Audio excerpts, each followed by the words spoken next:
Hello, everyone. It's Thursday, January 22nd, 2026. Again, nighttime. This time I'm Tom Worth. And Trump has snubbed his good buddy Mark Carney. As many of you know, Carney got the best of him this week at Davos. Just a universally lauded speech by the Canadian Prime Minister. And this is a banker, this is a globalist, Trump's worst nightmare, in other words. And he just laid out the liberal democratic world order of the past 80 years and that it is changing. The United States no longer appears to be a reliable ally in that order for Canada and other medium-sized nations, that it is a contest between hegemons, and if you're not a hegemon, if you're not China or the United States, in other words, you need to band together or get left behind. Trump did not like this, and Trump proceeded to move on with his Board of Peace, his ridiculous Board of Peace. That was my afternoon video today. And then tonight, Trump took the extra step. I guess Carney was actually expressing some interest in considering joining. Western Europe has roundly rejected it, either officially in some cases or unofficially in others, but Hungary is the only EU country thus far to accept the invitation. Carney was contemplating it, apparently, and I just saw on the Financial Times the U.S. is withdrawing its invitation for Canada to join Donald Trump's Board of Peace initiatives. This is Truth Social. Quote, the president wrote, "Please let this letter serve to represent that the Board of Peace is withdrawing its invitation to you regarding Canada's joining what will be the most prestigious board of leaders ever assembled at any time." End quote. This is hilarious. Nobody wants anything to do with this thing. Whatever Carney would have said to express some interest in this would have purely been as an olive branch to try to smooth over some ruffled Trumpian feathers.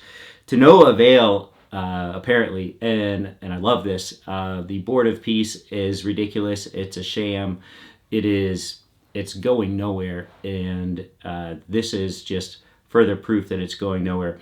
Someone like Canada, as a part of this thing, would kind of hold Trump accountable, I think, or try to. They realized they couldn't. The only semi-legitimate nation that has actually accepted the offer that I saw was Israel, and they were not there today. They were not part of the ceremony, the big Trump Sharpie ceremony. And the reason for that was, I told you earlier, I left this part out. This was something I wanted to mention earlier when I mentioned the people on stage were a rogues gallery, and they had been referred to as a group of Bond villains with how they looked, just their poses, their stances, how they're gathered around him like he's Dr. Evil. It was just kind of too funny. But one of the rogues that was not present was Benjamin Netanyahu, and his own stated reason for not attending was he had concerns about being arrested as a war criminal. It's just, you cannot make this stuff up. He is being tried for war crimes, right? He has committed war crimes in Gaza. The guy is a war criminal, and therefore he cannot just jet into Switzerland because he would likely be arrested. So that's why he wasn't there to support his buddy Donald.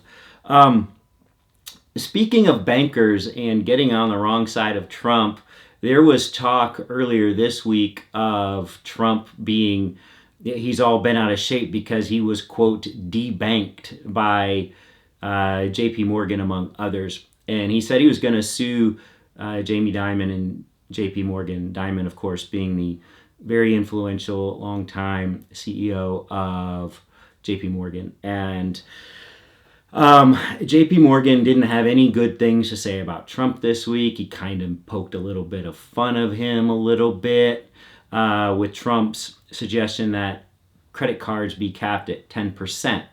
Of course, you wouldn't really have many, if any, credit cards if the most any lenders could charge for an interest rate was 10%. Dimon knows this. He didn't go at Trump directly on this. He instead took the swipe at Bernie Sanders and Elizabeth Warren. But it was Trump's idea. It's just Elizabeth Warren and Bernie Sanders are driving it. And Trump's idea to cap credit cards at 10%, Dimon just said, this is not a good idea. There wouldn't be any customers. There wouldn't be many credit card products. How about we just do a test run of capping credit cards at 10% in the states of Vermont and Massachusetts? And Vermont, of course, being Bernie Sanders, Massachusetts, Elizabeth Warren.